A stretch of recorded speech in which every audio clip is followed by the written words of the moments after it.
올해 수능이 영어가 어려웠다는 얘기도 사실 영어보다 이런 내용이 등장해서 이해도가 떨어진 애들이 판단을 잘 못해서 실수를 하는 게 많았는데 이런 내용이 있다라는 사실을 잘 들어야 돼. 고래 얘기인데 문제 풀이가 아니라 내용에 대한 이해야. 고래들은 매우 효율적인 efficient 단어 막히면 안 된다 그랬어. 고래가 매우 효율적인 애인데 가성비 이런 게 좋다는 얘기지. 카본이 뭐야? 그래서 내가 CO2 얘기할 때 C가 카본이야. 카본. 스토레이지는 저장해. 그러니까 탄소 저장에 아주 효과적이다. 혹시 이 관련 소재 아는 사람 있나 모르겠다. 우리 지구상에 탄소가 있는 그대로 다 대기 중에 노출되면 생명체가 살 수가 없어. 그 일정량의 탄소는 대기 중에 나오지 않고 어딘가에 보유되고 있어요. 그게 서서히 방출돼야 대기권이 유지가 되는 거야. 이산화탄소가 많아지면 안 되잖아. 산소를 눌러버리면 안 되는 거야. 이산화탄소에. 탄소가 많아져가지고. 근데 고래는 그 탄소를 잘 잡아두고 있다. 고래가 작지 않으니까. 그들이 죽을 때, 고래가 죽으면 이제 탄소를 저장하고 있다가 죽을 때 각각의 고래의 sequesters on average of 30 tons of carbon dioxide. 자, 뭐 하겠어? 죽었으니까 이제 담고 있지 않고 어떻게 되겠어? 죽어서도 격리한다. 죽자마자 바로 빠져나오는 게 아니잖아. 그래서 이게 어려운 말을 격리하다. 밑에 혹시 주석 나오냐? 격리가 먼저 하지. 각각의 고래 한 마리를 격리시킨다. 평균 30톤의 카본 다이옥사이드, 이산화탄소에 이산화탄소. 뭐 어원 공부하고 싶은 사람은 다이가 두 개란 뜻이거든. 그냥 혼자 짓거리는 거 쓰는 건 로그라는 말 알아? 로그 기록? 이걸 둘이 하니까 다이얼로그가 대화야. 다이가 둘이란 뜻이야. 그리고 옥사이드는 산소잖아. 그래서 이게 이산화탄소야. 오케이? 카본 다이옥사이드. 자, taking that carbon out atmosphere. taking out이야. 그럼 죽을 때 저장하고 있다가 그 탄소를 어디로? 대기 바깥으로 수세기 동안 방출하는 얘기지. 그러니까 고래가 죽어서 가지고 있던 탄소를 썩어가면서 서서히 대기 중에 방출하는 거야. 한꺼번에 팍 터뜨리는 게 아니고. For comparison, 비교했을 때 비교를 해보자면 고래가 그만큼 많은 탄소를 저장하고 있다면 저장하고 있다가 서서히 내놓는다 보면 자, 얘 비교했을 때 평균 나무들은 고작 CO2의 48파운드만 저장을 한다고 1년에. 그러니까 나무가 아무리 많아도 고래가 한 마리가 저장하는 양을 쫓아가기 어렵단 말이야. 파운드는 굉장히 낮은, 얘는 톤이었잖아, 그렇지? 30톤. From a climate perspective, 그럼 기후적인 관점에서 봤을 때 각각의 고래는 바다에 동등한 존재야. 이큐브는 대등한 이런 뜻이야. 누구와 대등한 존재냐면 바다에 사는 대등한 존재냐면 수천 그루의 나무들과 대등하다. 그러니까 똑같은 탄소를 이산화탄소를 격리시킬 때 나무는 수천 그루가 필요한데 고래는 몇 마리만 있으면 돼. 가까이 보니까 한 마리만 있으면 된다. 이게 가성비가 좋은 거지. 탄소 저장의 측면에서 봤을 때 고래들은 또한 돕는다. sequester 아까 나왔어. 카본을 격리시키는 걸 도울 수 있다. 어떻게? fertilizing 이게 두 번째야. 스스로 탄소 저장을 하는 게 아니고 지난번에 나왔을 때 fertilize는 비옥하게 하다. 그래서 비료가 내가 fertilizer 이렇게 돼 있어. 비옥하게 함으로써 바다를 비옥하게 한다. 바다가 막 농사 짓는 땅이라 그러면 굉장히 막 농사가 잘 되는 땅으로 만든다는 거지. 자, 어떨 때? 당연히 그들이 방출할 때 영양분이 풍부한 배설물. 그치? 고래가 새우 같은 걸 먹고 배설물을 방출했을 때 그게 바다에 쌓이면 그게 훌륭한 양분이 될 수 있다. 그럼 거기서 자라는 놈이 있어야 되는데 in turn 차례로 증가시켜준다. 이거잖아. 파이토플랑크톤 개체수. 그러니까 플랑크톤이 바로 고래의 배설물을 먹고 성장할 수 있는 애들이야. 그럼 고래가 배설물을 주기 때문에 얘네들이 작긴 해도 플랑크톤이 졸라 많잖아. 그냥 작긴 해도 하나하나가 모이면 엄청난 또 탄소 저장을 할 수 있는 거야. 누가? 플랑크톤도 탄소 저장이 되니까. 때로 조지는 거지. 그것도 역시 좀 비록 한 발, 플랑크톤 한 발이는 굉장히 적은 양이지만 탄소를 뭐 할 수 있어? 얘네들 격리할 수 있어. 근데 엄청나게 많은 플랑크톤이 살게 해주니까 이것도 전체적으로 보면 탄소 저장의 하나의 핵이 된다. 그 중심에 고래가 있다 이거지. 고래 없으면 탄소 저장도 안 되고 플랑크톤도 이만큼 먹고 살 게 없어서 성장할 수가 없으니까. 나무 여기까지 내용은 탄소 격리를 위해서는 나무 수천 그루 심어봐야 소용없고 고래 한 마리 지키는 게 훨씬 낫다 이 말이에요. 자 그러면서 leading 결국 어떤 과학자들이 이런 생각을 바탕으로 여기 리드가 나왔지만 분사고민이 하겠지만 리드 목투야. 그래서 이런 것을 바탕으로 어떤 과학자들은 부르도록 이끌었다. 누구? 고래들을 바로 엔지니어들이다. 공학자들이다. 해양 생태계의 공학자들이다. 이렇게 부르기 시작했다는 얘기지. 되니? 그래서 오른쪽으로 올라가서 고래 없으면 안 되네.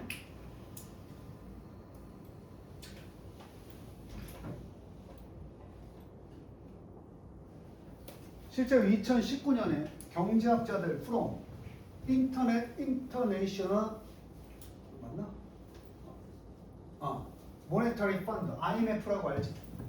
경제적 성과 평가하는 기구는 평가했다. estimated 평가했다. 그 가치를 생태계 서비스의 가치 고래가는 각각의 고래에 의해서 제공되는 생태적 서비스의 가치를 평가했다. 얼마다? 경제학자에게 돈으로 평가했거든. 200만 달러가 넘는다라고 표현한 거야. 고래 한 마리의 경제적 가치가 탄소 보존을 위한. 그들은 불렀다.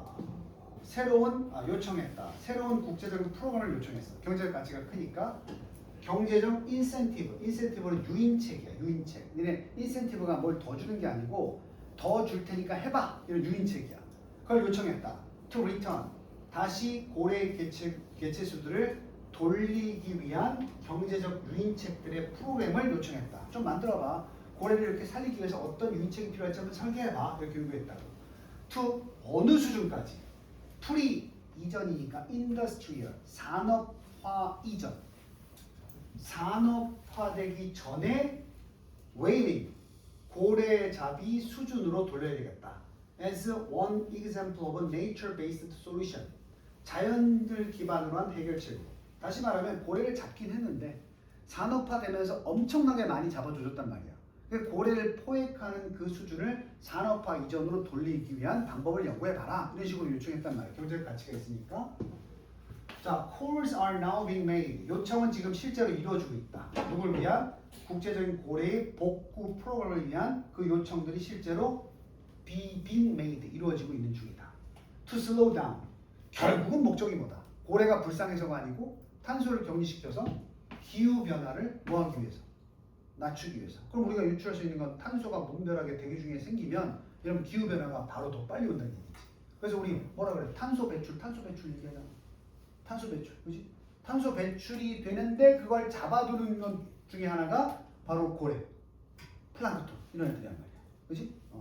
그래서 요건 생소한 친구들이 있을 것 같아서 내가 얘기한 거야. 요즘 탄소 배출이 화두가 되는데 자연적인 탄소 배출을 억누르는 생명체들이 있단 말이지. 그 생명체 중에 대표적인 게 고래고 고래를 지켜야 된다. 이런 내용도 출제가 되고 있다는 얘기지.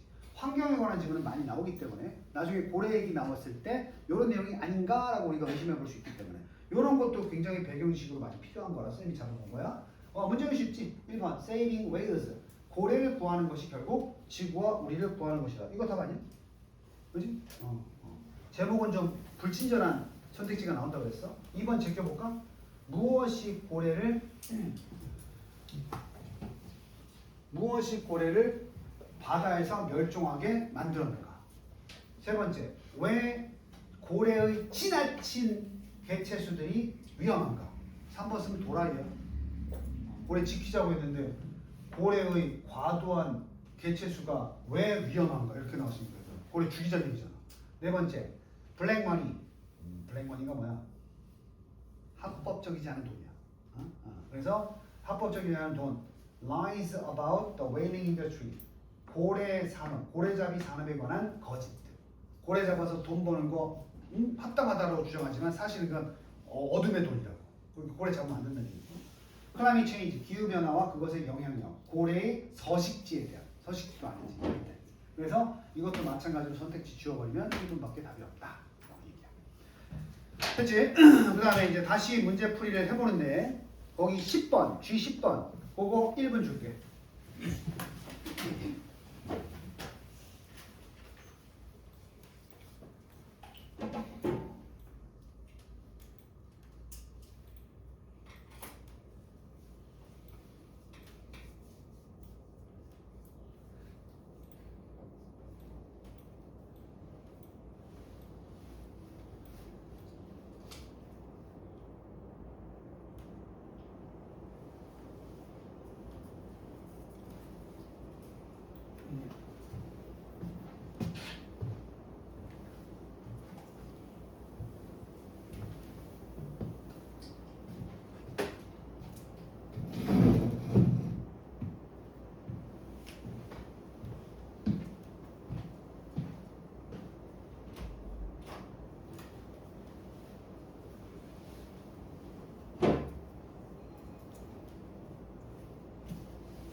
쉬었지?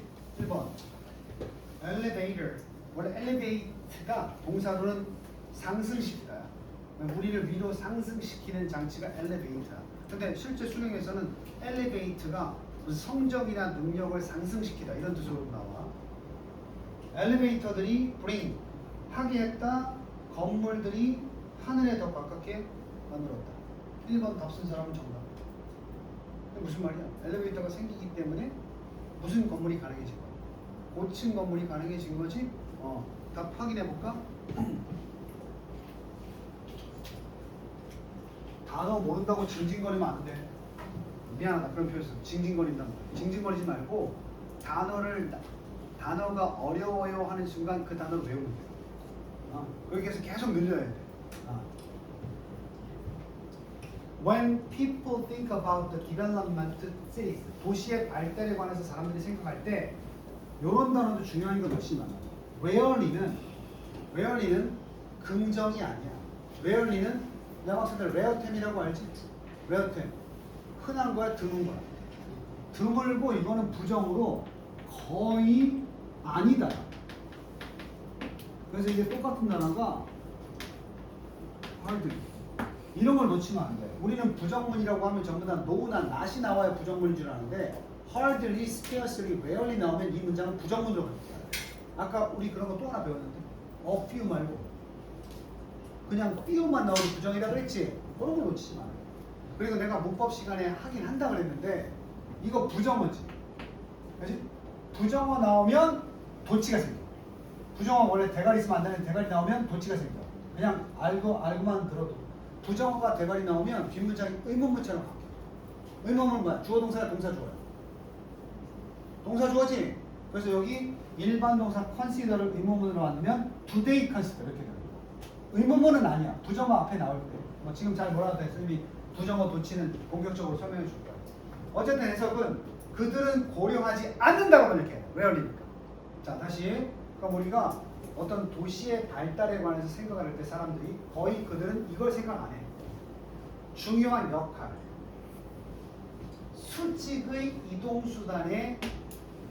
수직적 이동수단의 역할을 그렇게 고려하지 않는다. 됐어?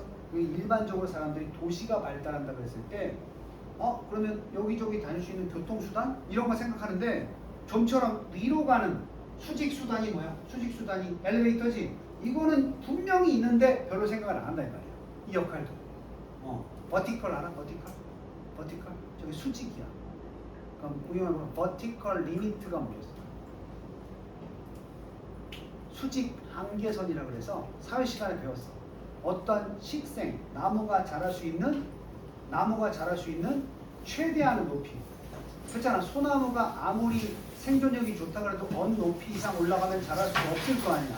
그럴 때 이제 수목 한계선, 이럴 때 버티컬 리미트가 있어. 버티컬은 이렇게 쪼개고.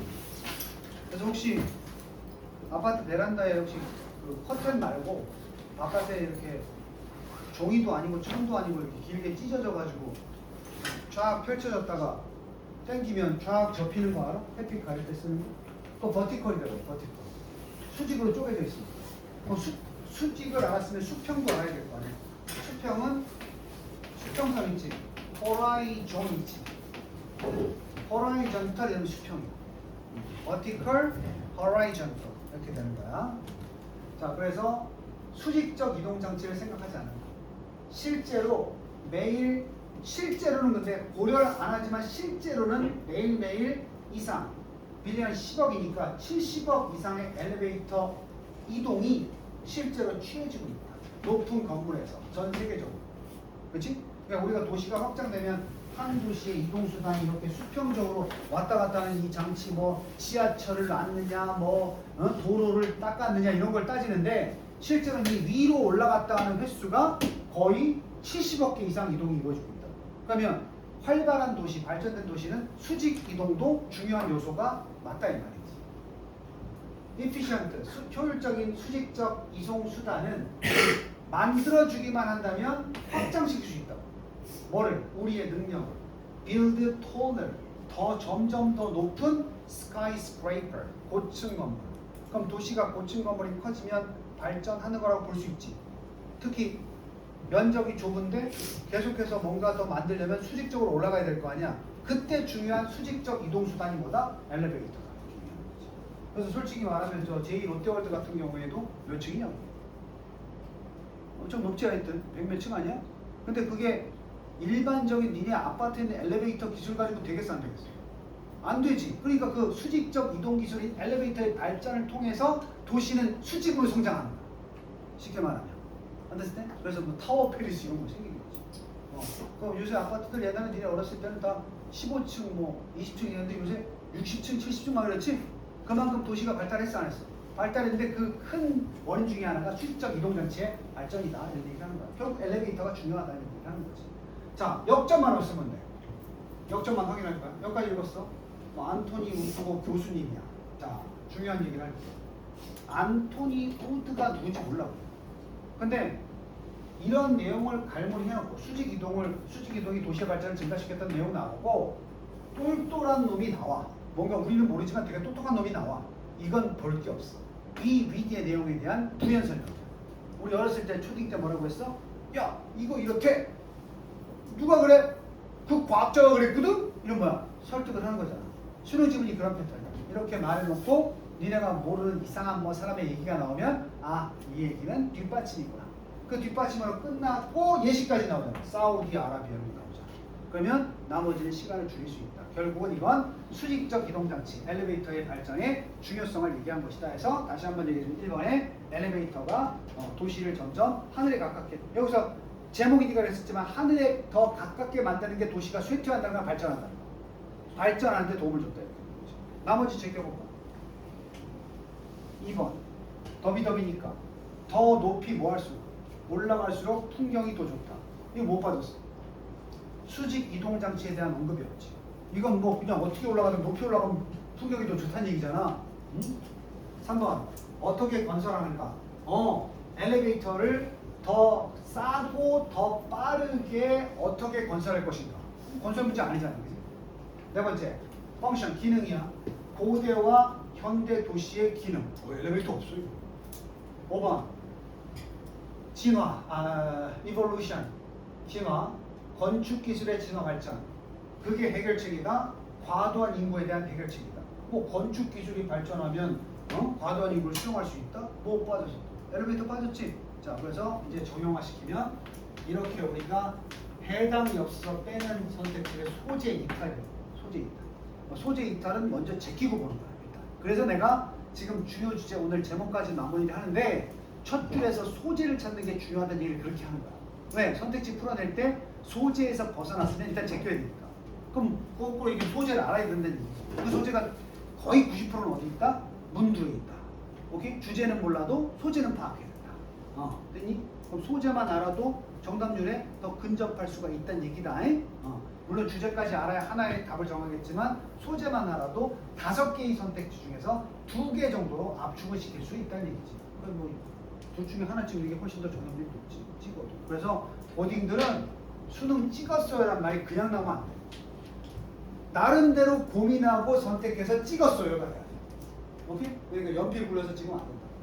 그런 노하우를 지금 배우는 거야. 그리고 안타깝게 틀렸다 그러면 거기서 배울 게 있는 거지. 근데 말 그대로 오각형 연필 굴려가지고 1, 2, 3, 4번 찍은 건 배울 것도 없고 의미도 없어 그건. 당연히 그래서 내가 숙제 내줄 때 니네가 그렇게 풀어보고 나름 영어 지식이나 영어적인 수준이 다 다르잖아. 다른 수준 속에서 내 수준에서는 이 정도가 답일 것 같아. 틀렸네? 최대한 압축해서 틀렸네? 왜 틀렸지? 확인하고 그 과정에서 배울 수가 있다는 거야. 오케이?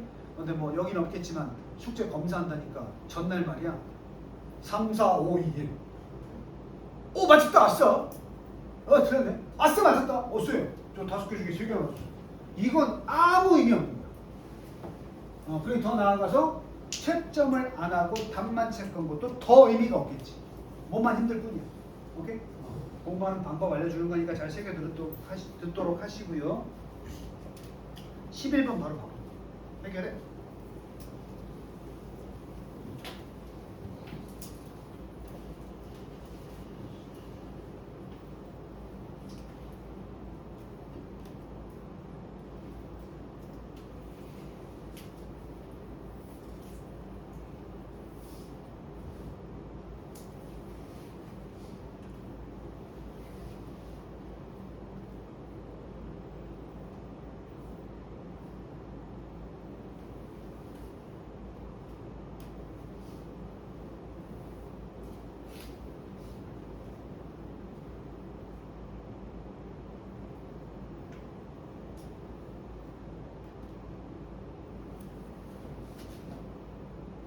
매력적인 오답이 좀 있어.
자, 금방 풀었지? 일단 무조건 쉽게 들어가야 돼. 쉽게. 그치? 추가 쉽다야. 쉽다. 껌은 씹는 건데 한글로 써놨잖아. 추인 껌. 추인 쉽다. 쉽기. 나머지 그게 없어.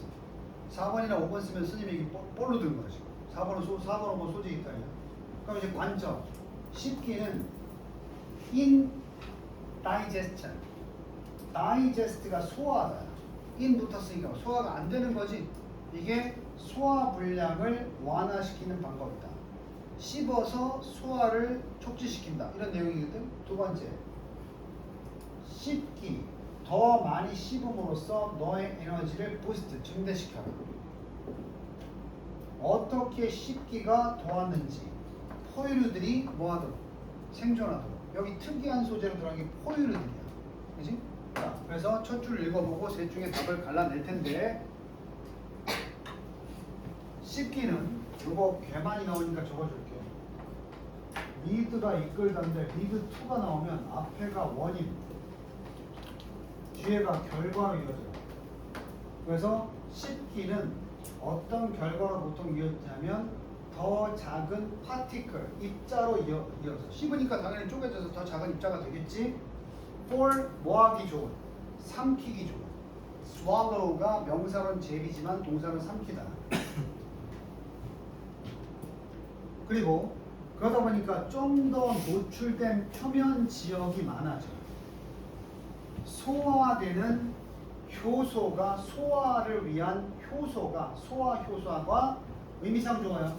소화를 돕는 효소가 작동할 수 있는 그런 노출된 표면을 더 많이 만들어.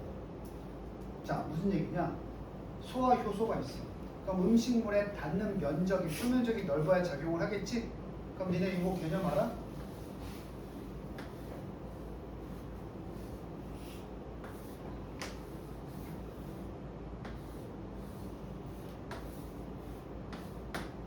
당연히 부피는 어때 보여? 얘가 커 보이지? 근데 부피당 표면적이란 말 알아? 부피당 표면적 계산해 볼게. 얘는 지금 부피가 얼마야? 3이지? 1이지 1. 부피 안 배웠어? 가로 세로 곱하기 높이 해서 3, 1. 얘는 하나가 1이라고 하는 거야. 2니까 얼마? 이랬을까? 이거 수능에 나와서 내가 얘기하는 거야. 둘. 여기도 둘이네. 좀 잘못했네. 그럼 둘이니까 2는 4, 4, 2, 8. 8 아니야. 1대 8 아니야. 그지? 부피 비율. 근데 표면적 얼마야? 6면차니까 뭐야? 1대 6이지. 이게 부피 1당 표면적이야. 그치? 얘 계산해봐. 한 면이 2 곱하기니까 4지. 6면이니까 4, 6에 얼마? 24지. 약분하면. 이거지? 자, 부피당 표면적이 어떻게 더 큰 거야? 이게 더 크지? 작은데도 부피당 표면적은 이게 더 큰 거야. 이해 안 돼? 그래서 바깥에 노출되는 부분이 큰 놈들은 사실 덩치가 큰 놈이야, 작은 놈이야? 작은 놈이야. 생쥐하고 코끼리 비교해봐. 생쥐가 부피당 표면적이 큰 거야, 코끼리가 큰 거야? 부피당이 들어가면 생쥐가 더 큰 거야. 부피에 비해서 노출된 면이 더 어떻다? 많다는 거거든. 그럼 노출된 면이 많으면 외부로부터의 열 손실이 적겠어, 많겠어? 많지. 그래서 작은 동물일수록 심장이 빨리 뛰어야 돼. 몸이 빨리 식으니까 혈액을 빨리 보내서 대표해야 될 거 아니야, 그지? 그러면 생쥐들은 노출된 면적이 자기 부피에 비해서 많으니까 금방 식어서 펌프질을 계속해야 돼. 그래서 기회 되면 쥐 심장 소리 들어봐. 이렇게 들린다고. 코끼리 어떻게 뛰겠어? 사람보다 더 크니까. 이렇게 뛴다고. 무슨 얘기인지 알겠어? 열 손실이 적으니까. 이 수능에 나왔었어. 이 지문 말고. 부피당 표면적. 이 개념 이해 못해가지고 틀린 애 많아. 그러면 거기에 추가적인 내용이 한 생명체는 죽을 때까지 뛰어야 될 심장 박동의 횟수가 거의 정해져 있다고 해. 그걸 수명이라고 해. 그럼 작은 동물일수록 수명이 어떻겠어? 짧지. 왜? 그 심장 박동을 빠른 시간에 소비해버리니까. 가지고 태어난 심장 박동 수를. 그지? 그러면 느리게 뛰는 큰 동물일수록 수명이 어떻겠어? 길겠지. 그런 게 이제 과학 지문으로 나왔어. 여기도 비슷한데 소화 효소가 있어. 음식이 들어왔어. 그럼 많은 면적에 닿아야 소화를 도울 거 아니야. 그럼 덩어리가 오는 게 좋아? 쪼개져서 오는 게 좋아? 쪼개져서 하나하나가 작아지면 닿는 면적이, 소화 효소에 닿는 면적이 더, 소화 위액 같은 거 닿는 면적이 더 어때? 넓어지겠지? 빨리 소화되고 빨리 소화된다는 건 뭐야? 내 몸의 에너지 흡수가 더 빨리 된다는 거 아니겠어? 그걸 누가 돕는 거야? 씹어서. 그래서 씹어 먹는 게 그래서 에너지 흡수율을 좋게 하고 속도도 어떻게 해? 빠르게 해주는 거야. 뭔 얘기인지 알겠어? 그래서 뱀 같은 애들이 통째로 삼키는 애들은 느려. 그러니까 한 번 먹으면 본 적 있지? 백과사전 같은 데서 뱀이나 도마뱀이 먹잇감을 먹으면 한동안 움직이지 않고 어떻게 했어? 가만히 있잖아. 에너지 발생의 속도가 느린 거야. 근데 인간은 급하다 그러면 씹어먹고 바로 흡수가 돼서 힘을 발휘할 수 있어 없어? 있다는 거니까. 그래서 에너지 발생을 해서 씹기가 중요하다. 뭔 말인지 알겠어? 이런 것도 이제 알아둬야 돼, 고등학생이니까. 그래서 다시 한번 봐봐. 씹기는 더 작은 입자들로 이끌어낸다. 삼키기 위한. 그리고 더 많이 어떻게 된다고? 씹어서 작은 조각이 되면 노출이 된 표면적을 갖게 된다. 근데 그것은 뭘 위해서? 소화 효소들이 작용하기 위해 좋다 이 말이야. 되니? 자, 여기까지 끊었고, 다른 말로 하면 it means, 그것이 의미하는 건 extraction, 추출, 더 많은 연료의 추출을 의미한다. 그리고 원재료 from a mouthful, 한 입의 음식에서, 다시 말하면 더 많은 원재료와 더 많은 연료, 우리 몸에 활성화시켜줄 수 있는 영양소들 있지? 그것을 음식에서 더 어떻게 잘 흡수하는 걸 의미하는 거야. 추출, 더 많은 걸. 그냥 삼키는 것보다 씹어 먹는 게 더 많은 영양분을 흡수할 수 있게 해준다고. 응? 이것은 특히나 중요한데 여기 나오잖아. 두 번째 누구한테 중요하다? mammals, 포유류에게. 그럼 두 개 다 들어있는 게 뭐야? 씹기는 중요한데 포유류한테 중요하다. 몇 번? 그거밖에 없잖아. 그렇지? 소재 그래서 중요한 거야. 나머지 몰라도 답 쓰겠네 진짜. 그래서 because 왜냐하면 they hit their bodies from within, 그 안에서 덮여주기 때문에. 씹기는 포유류에게 또 나와. 씹기는 포유류에게 사용식 에너지를 준다. 더 이거 채워줍니다. 그래서 자, 그 다음 이제 라스트로 저기 우리 1등급 문제 하나만 보고 마무리하자. 23번 봐.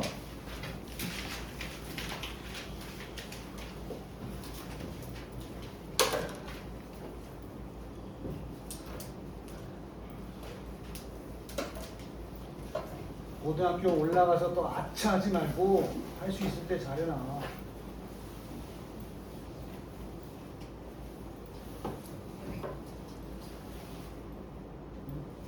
고등학교 입학해서 모의고사 보고 내신 보는데 아이고 큰일 났네? 이런 생각하지 말고 지금 할 수 있을 때 잘해요. 바로 첫 줄에서 소재 잡고 답 한번 골라볼 거야.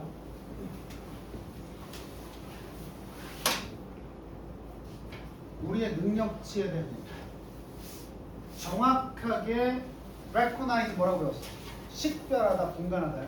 어? 친구들 오래간만에 만났을 때 Hey, do you recognize me? 너 나 알아보겠어? 식별하겠어? 이렇게 쓸 때 recognize야. 정확하게 인지하는 능력이야. 그리고 label을 일본 애들은 라벨이라고. 라벨을 붙인다는 게 뭐 하는 거지? 먹는 거야? 분류하는 거야? 분류하는 거 아니야? 라벨지 같은 거 붙을 때 분류하는 거 아니야? 레이블 이렇게 읽어. 그래서 정확하게 인지하고 분류하는 능력. 자, 핵심 소재. 뭐를 갖다가? 감정들. 내가 설명할게. 이 감정을 뭐라 얘기를 못하겠는데 이렇게 있지. 그치? 근데 우리는 일반적인 용어를 만들어놨어. 분노, 쾌감, 괴로움, 고통 이런 거 이름을 줘놨어. 그치?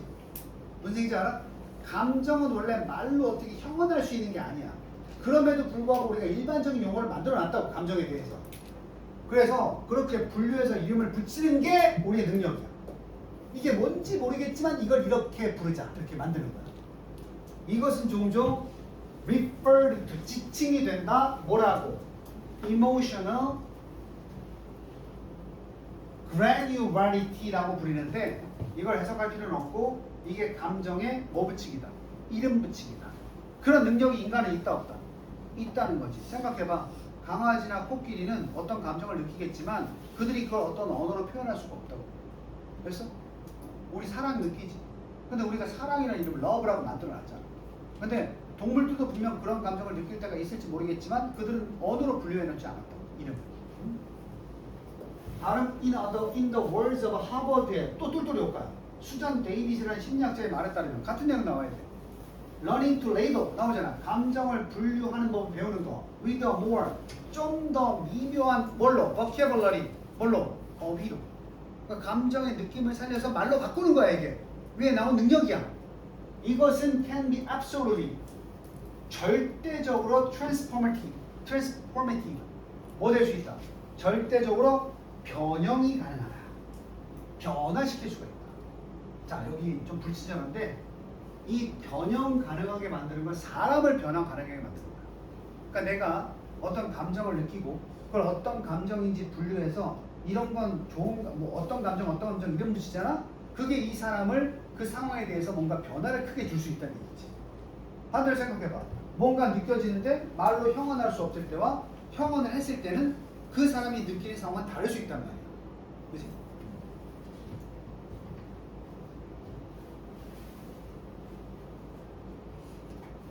와이프한테 고백을 한 게 아니야. 뭔가 느껴지는 분위기가 있었어.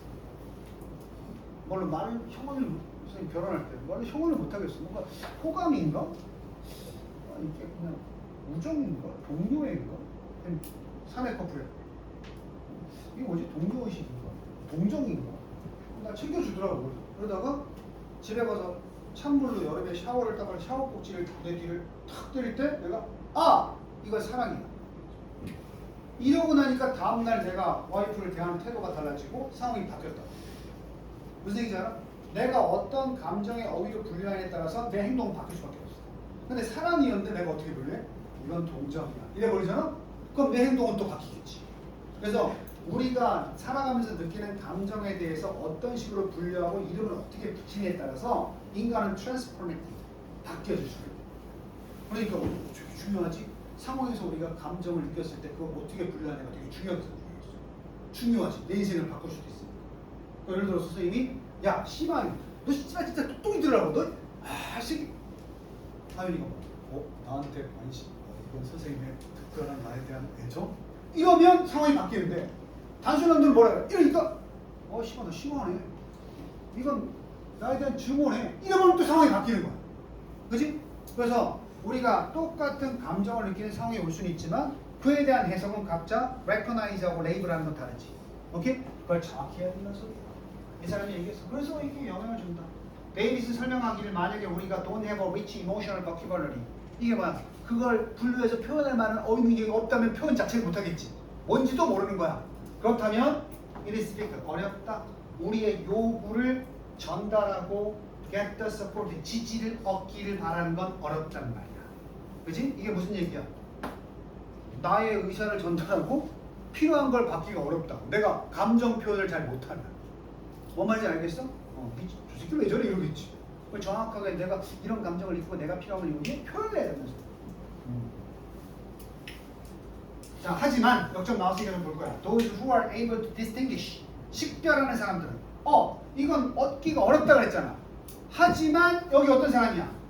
구별하고 어떤 다양한 감정들의 그 사이에서 구별을 하고 do much better at managing the ups and downs of ordinary existence than those who see everything in black and white로 보는 사람. 흑백 논리로만 보는 사람들은 감정을 표현하는 풍부한 어휘력이 없는 거잖아. 좋아 싫어밖에 없는 거야. 애증 이런 거 이해 못해. 애증이 뭐야? 사랑하면서 뭔가 미워하는 이거 있지? 애증이란 단어를 몰라. 그럼 뭐야? 그건 싫어하는 거죠. 이렇게 나오는 거야. 그러니까 얘네들은 당연히 아까 얘기한 대로 살아가는데 어려움이 있어. 그게 흑백 논리잖아. 좋은 거 싫은 거. 너한테는 내가 애증이 있어. 이거 어떤 의미야? 마음에 안 드는 것도 있지만 결론적으로 널 사랑한다는 뜻이잖아. 그지? 근데 뭐라 그래? 나 싫어하죠. 그러니까 증오하는 거. 그게 아니라 애증이라는 건 그런 감정이 아니야. 싫어하는 거잖아. 그럼 좋아하는 거야? 이런 식으로 당연히 흑백 논리야. 당연히 살아가는데 어려움이 있겠지. 자, 그러면 지금까지 정리해보면 감정이라는 것을 첫 번째 뭐하고? 분류하고 정확한 어휘로 표현하는 것이 인간의 삶을 바꿀 수 있다 이런 얘기를 하는 거야. 선택지 보니까 1번 아니 갑자기 진정한 우정이 왜 나와? 지금 읽었는데 우정 얘기 아니지? 일단 제끼고 소재 이탈 2번 보니까 뭐야? 디테일을 얘네 뭐라고 그랬어? 상세한 거지 디테일들 세부적인 레이블링 나왔네. 분류 뭐만 나오면 돼? 감정들의 분류는 어떻다? 이득이 된다. 흑백보다는 너무 답이야. 나머지 탈락시켜보자. 여기도 선생님 레이블링 이모션이 있는데요. 이거 뭐야? easier said than done. 행동하는 것보다 말이 되는 게 쉽다. 우리말로 뭐야? 말이 쉽지 이거야. 부정적인 내용이거든. 야 감정을 분류해봐. 말은 쉽다 이거야. 이거 다 탈락이지. 네 번째 분류해라. 이거 나오네. 레이블해라. 근데 뭐를? 업무 분담을 하라는 거야. 감정이 아니라. 이거 탈락이지. 네 번째 용기를 가져라. 그리고 전달해라. 너의 요구를. 어때? 지금 공통점이 뭐야? 니네가 선택지에 대한 단어를 정확히 알면 어이없게 완벽한 해석을 못해도 답이 보이는 경우가 허다하다 이 말이야. 그러니까 제발 이걸 먼저 분석하고 니네가 나머지 문제를 풀지 이거 처음부터 낑낑거리고 해석해가지고 선택지도 보지도 않고 낑낑거리면서 힘들어 난 정말 단어를 못하나 봐 해석이 안 되니까 뭔지 모르겠어 그 짓을 하지 말고 이거 보고 안 되는 부분 넘기고 되는 부분 위주로 해서 답을 골라내면 된다. 그게 내신이 아니고 수능이다 이 말이야. 알았니? 자 오늘도 고생했고 당연히 숙제는 이 F번 제목까지 2번이지 마무리하면 됩니다. 그리고 다음 주에는 빠지고 넘어갔던 함축어구의 의미파 2번 들어갈 거야. 고생했어.